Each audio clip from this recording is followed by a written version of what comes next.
Shalom, Bapak Ibu Saudara yang terkasih dalam Tuhan. Pagi hari ini kita bersyukur oleh kemurahan Tuhan.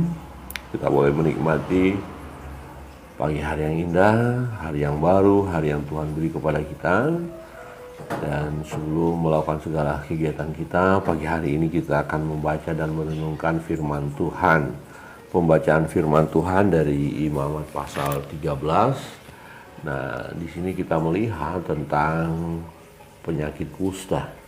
Ya, jadi seseorang yang mengalami penyakit kusta, ya dia harus disingkirkan dan mengalami penderitaan yang luar biasa ya. Dan juga barang-barang atau benda-benda yang dinyatakan terkena kusta itu harus dihancurkan, harus dibakar. Ya, jadi betapa mengerikan penyakit kusta ini sesungguhnya. Mari kita lihat firman Tuhan, ayat yang pertama sampai 3 kita baca bersama-sama. Imamat 13 ayat 1 sampai 3, 1, 2, 3. Tuhan berfirman kepada Musa dan Harun, apabila pada kulit badan seseorang ada bengkak atau bintil-bintil atau panu yang mungkin menjadi penyakit kusta pada kulitnya, ia harus dibawa kepada Imam Harun atau kepada salah seorang dari antara anak-anaknya. Imam-imam haruslah memeriksa penyakit pada kulit itu, dan kalau buluh di tempat penyakit itu sudah berubah menjadi putih dan penyakit itu kelihatan lebih dalam dari kulit, maka itu penyakit kusta. Kalau imam melihat hal itu, haruslah ia menyatakan orang itu najis. Nah, ketika imam memeriksa dan dari pemeriksaan ternyata benar ini penyakit kusta, maka dinyatakan dia najis. Ayat 8, 9, 10, 11 kita baca bersama-sama. 1, 2, 3. Kalau menurut pemeriksaan imam, bintil-bintil itu meluas pada kulit, imam harus menyatakan dia najis, itu penyakit kusta. Apabila seorang kena kusta, ia harus dibawa kepada imam. Kalau menurut pemeriksaan imam pada kulitnya ada bengkak yang putih, yang mengubah bulunya menjadi putih, dan ada daging liar timbul pada bengkak itu, maka kusta idapanlah yang ada pada kulitnya. Imam harus menyatakan dia najis dengan tidak usah mengurung dia, karena orang itu memang sudah najis. Jadi kalau sudah dapat ketahuan betul itu penyakit kusta dan sudah dinyatakan najis, tidak perlu dikurung. Nah, artinya begini, kalau sebelumnya belum jelas ini penyakit kusta, tidak dikurung dulu, menunggu waktu ya, memeriksa kembali apakah ini benar-benar kusta atau tidak. Tetapi kalau sudah nyata-nyata kusta, maka imam tinggal mengatakan ya ini kusta dan dinyatakan orang itu najis. Nah, jika seseorang penyakit kusta dan dinyatakan najis, apa yang akan terjadi dalam hidupnya? Ini sesuatu hal yang menderita ya. Mari kita membaca ayat 45 dan 46. 45 dan 46. 1, 2, 3. Orang yang sakit kusta harus berpakaian yang cabik-cabik, rambutnya terurai, dan lagi ia harus menutupi mukanya sambil berseru-seru, najis, najis. Selama ia kena penyakit itu, ia tetap najis. Memang ia najis, ia harus tinggal terasing di luar perkemahan, itulah tempat kediamannya. Wah, ini sesuatu hal yang menyedihkan ya Bapak Ibu Saudara yang terkasih dalam Tuhan. Kita melihat kalau memang seseorang sudah terkena penyakit kusta, setelah diperiksa oleh imam dan memang betul penyakit kusta, maka orang ini akan disingkirkan jauh dari pemukiman atau ditaruh tempat khusus yang jauh dari khalayak ramai, ya, dikucilkan, diasingkan, ya. Maka dikatakan ia tetap ia harus tinggal terasing di luar perkemahan, itulah tempat kediamannya. Jadi sangat sedih sekali bagi orang yang penyakit kusta. Dia akan terasing, dia jauh dari keluarga, dia jauh dari sahabat-sahabat, ya, dia akan jauh dari khalayak ramai, ya, jadi dia terasingkan, ya, terisolasi sedemikian rupa, dan ini menjadi satu tekanan ya penderitaan yang luar biasa, dan ketika dia melakukan kegiatan atau katakan dia sedang melakukan perjalanan, ya, dia harus berkata apa? Berseru najis, najis, najis, ya. Jadi seseorang yang penyakit kusta, dia sedang keadaan najis, ya, najis, kotor begitu, ya, berdosa. Jadi saya najis, ya, saya kotor, ya, saya berdosa. Nah, ini terus diperkatakan, ini sesuatu hal yang mengerikan sekali. Jadi betapa luar biasa tekanan di dalam hidupnya. Nah, orang itu juga pakaiannya cabik-cabik, ya, pakaiannya jelek sekali gitu loh, ya. Jadi seseorang yang terkena penyakit kusta ini sesuatu yang sangat-sangat mengerikan di dalam hidupnya. Nah, rambutnya terurai, artinya tidak rapi, tidak berdandan cakap, tidak. Karena memang harus dia seperti itu, sehingga orang akan menghindar. Jadi ketika orang melihat seseorang yang penyakit kusta dengan penampilan seperti itu, ya, maka orang akan segera menyingkir. Nah, kenapa orang itu yang penyakit kusta selalu berkata najis, najis, najis? Nah, supaya orang-orang, ya, yang melihat dia atau yang berpapasan dengan dia segera menyingkir, ya, menjauh. Ya, kebayang nggak ya kalau kita, ya, sebagai seorang yang membutuhkan orang lain, membutuhkan sahabat, teman, nah, ketika kita datang, kemudian orang-orang di sekitar kita menyingkir. Ya, wah, itu datang si najis itu, si kusta itu. Wah, ini sesuatu yang sangat-sangat mengerikan sekali.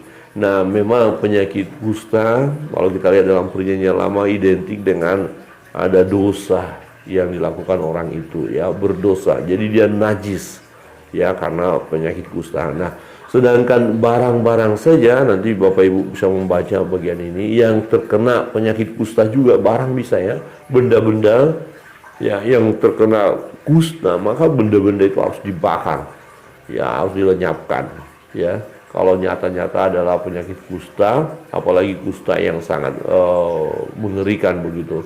Saudara yang terkasih dalam Tuhan, nah, dalam bagian ini kita dapat mengerti betapa bahagianya ketika ada 10 orang kusta, ya, ketika Yesus berjumpa dengan mereka, atau orang kusta lebih tepatnya, karena tidak boleh dekat-dekat, ya, dari jauh. Tetapi 10 orang kusta mengetahui bahwa Yesus ada di kota mereka, dan mereka datang dan berseru kepada Yesus, dan tidak boleh mereka dekat-dekat, ya, harus jauh. Dan mereka datang kepada Tuhan, dan Yesus tahu apa yang terjadi dalam kehidupan mereka. Nah, kemudian kita tahu dalam kebenaran firman Tuhan itu, ya, kisah nyata itu, bahwa Yesus berkata, silakan kalian pergi ke imam-imam, periksa. Nah, ini jadi imam harus memeriksa. Nah, memeriksa bisa keputusannya adalah kamu tetap najis, masih ada kusta, atau kamu sudah tahir, ya, sudah bersih. Nah, tentu semua orang akan merindukan jawabannya adalah kamu sudah tahir, kamu sudah bersih, ya. Ini dinantikan oleh orang-orang yang penyakit kusta.